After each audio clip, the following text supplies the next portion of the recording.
Good morning everybody, class 5. Today I take your literature class. In the previous day I have already revised chapter 6. Today I start chapter 7. First of all I discuss the story also in your class. So the name of the story is The Poet and the Jester. Jester means a professional joker or fool. So in this story, the story discussed after this when the Raman was blessed by goddess Kali, and after in his afterlife what did he became and how he prospered in his life. This story discuss this, the poet and the jester. So I start this story. You also follow your book. Raman grew up and became a famous poet. His friends often told him to go to the king Krishna Devaraya and to seek a job at the court.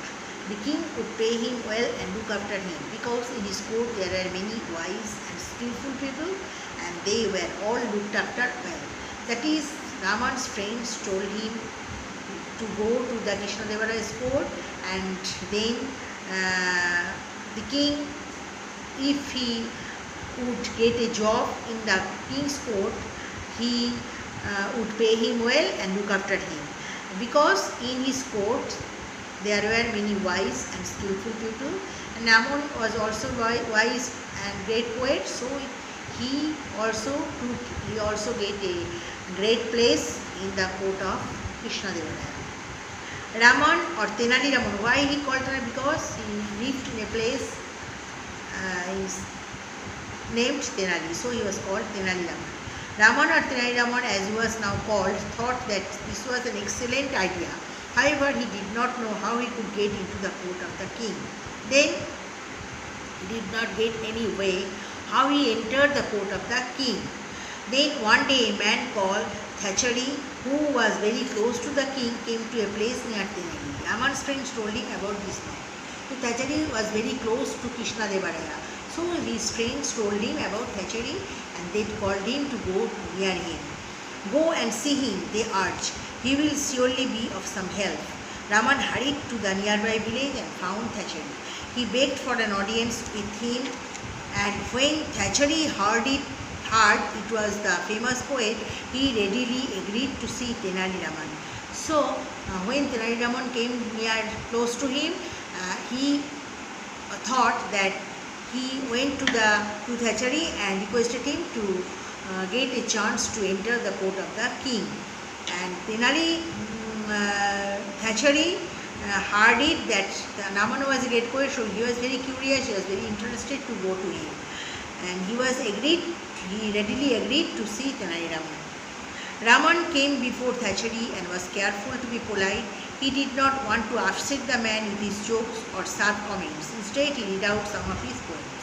So, Raman was a witty person, but at his first meeting with Thachari, he did not show any jokes to him. Instead of it, he read some of his well-known famous poems.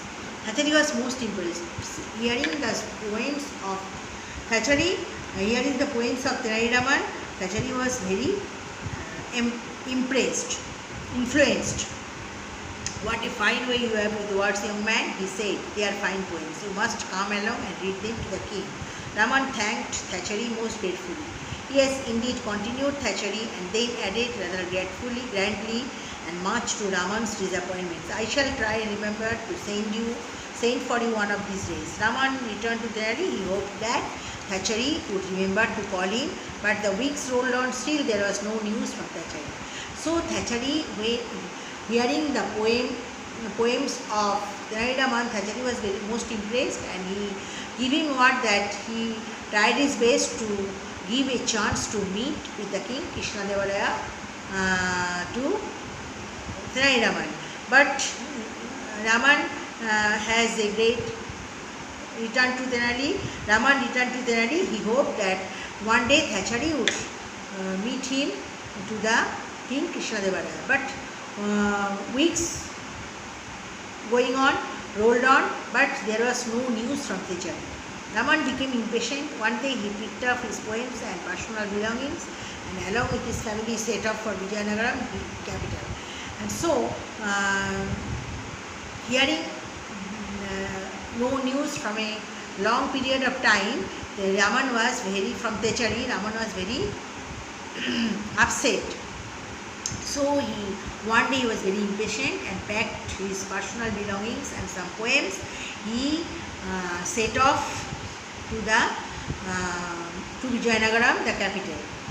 So the very day he arrived in Vijayanagaram, Raman went to Thachari's grand house. It was surrounded by gardens and huge wall. There were guards at the gate, but the walls and the guards did not stop Raman. He marched straight into the grounds. When the guards tried to stop him, he brushed them aside. "How dare you lay upon my hands on me?" he complained. "Do you know who am I? Who I am? An old friend." Then, in this way, one day he reached Vijayanagaram, and when he reached there, he saw the house of Thachari, and his house was surrounded by a great wall, and it was decorated with many gardens and huge wall. And but the walls and the guards did not stop Raman. There were some guards in front of the gate, but Raman entered into the house without without any care of his guards. When the guards tried to stop him, he told them, "How dare you to touch me? So I am the friend of Thachari." The guards were taken aback and allowed Raman to enter the house. They did not think to ask, "Whose old friend are you?" They had no chance to ask him whose friend he was. Then once inside, Raman found his way to where Thachari was sitting. The great man was relaxing after his breakfast. He was surprised and annoyed to see this uninvited visitor into the house. That is, when he entered into the house, into the compartment, into the premises of Thachari, he saw him that Thachari was relaxing after his breakfast. But Thachari was very surprised to see the uninvited visitor in his house. "Who are you? What on earth are you doing here?" he spluttered. He told in a high speech tone that, "Who are you?" he asked him. Then, "I am Raman, Tenali Raman. You remember? You told me to come." And he tried to remember him that he was Tenali Raman. One day he put him a word that one day he would give him a chance to meet with the king. But the great man did not let Raman finish. "Guards, guards!" yelled Thachari. "Get this man out of here." Then he shouted and ordered his guards to get him out from his house. And the guards who had followed Raman into the house but had kept their distance pounced on him and pinned him on the door. They jumped upon him and they tried to put him out from the house.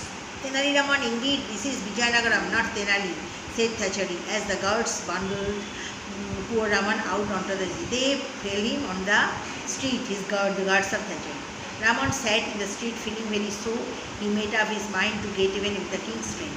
Then the following day, after Raman had time to think and to nurse his heart and his pride, he made his way to the king's court. Many common citizens were coming to the court that day, as the king had arranged for a famous magician from the north to entertain his people. Raman slipped unnoticed into the court with all his others. Then on that day, and the following day after that day, Raman had to think to nurse his heart. Things that he stand up and brushed his dust from his. Then he decided to enter the palace of King Krishnadeva, and he saw that was a special day. What day? That day, the king had arranged a famous magician, arranged a meeting, arranged a function for a famous magician from the north to entertain his people. Raman slipped unnoticed into the court with all the others. The king and all the ministers and other important guests sat close to the stage. The magician dressed in a long flowing robe and wearing a turban decorated with stars and a bright yellow moon, suddenly appeared on the stage in a cloud of blue smoke. That is, there was a cloud of blue smoke, and within this smoke, a magician suddenly appeared on the stage. And how he dressed in a magnificent dress, that is, dressed in a long flowing robe and wearing a turban in his head, and it was decorated with stars and bright yellow moon. Okay, the king clapped and applauded, as did the ministers and guests. The common folk standing about shouted and whistled and cheered. Raman edged closer to the stage and to the king. He was also getting closer to Thachari, who was sitting right next to the king. That is, the common people were very cheered up, they applauded and they showed him respect by clapping. And Raman at the edge closer to the stage and to the king. He came to the close of the king. He was getting closer to Thachari, who was sitting right next to the king. The magician was superb. The magician was not intelligent, not curious, not anything. He was very superb, that is topmost. He performed tricks after tricks and amused and greatly entertained the audience. After the last and most difficult trick in the program, one in which the magician appeared to remove his head and hold it afloat in his outstretched hands, the crowd went wild with delight. The applause in the hall rattled the footstep like thunder. That is, he showed one after one tricks, and the last trick, after the last and most difficult trick in the program, magician appeared to remove his head and hold it aloft in the outstretched hands. Seeing this heart-rendering performance of the magician, the gathering people, the audience were very much surprised, and they respected him by their applause. Then, as silence slowly returned, the magician turned to the king and announced, "Your Majesty, I hope you have enjoyed my performance. With your permission, I would like to challenge anyone in your court to equal the feast I have performed today." It is, he threw a challenge in the court, that similar in the same thing which he had very intelligently performed his trick in the court. With his permission, he would like to challenge anyone to show the same performance. "You have my permission," said the king, and he turned to see whether anybody would take up the challenge. No hands were raised and no voices were heard. The king announced that anybody could take the challenge of the magician. No hands were raised at that time, except Narinaman. The king was ashamed, and there was no one enough to take up the challenge. Thachari and the other minister did not know quite where to look.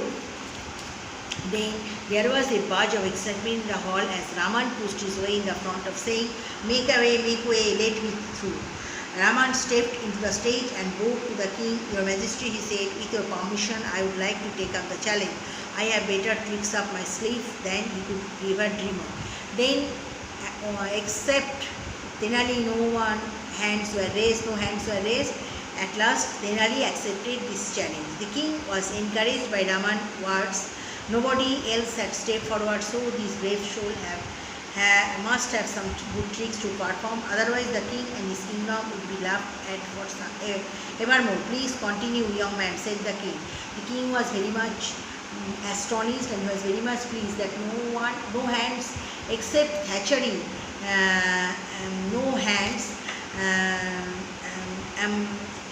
would raise, and Thachari would not raise his hands also, but Tenali accepted this challenge, and the king so requested him to show his favorable tricks.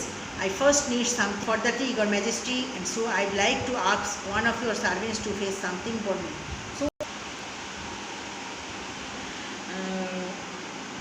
then Tenali requested the king for some things for him.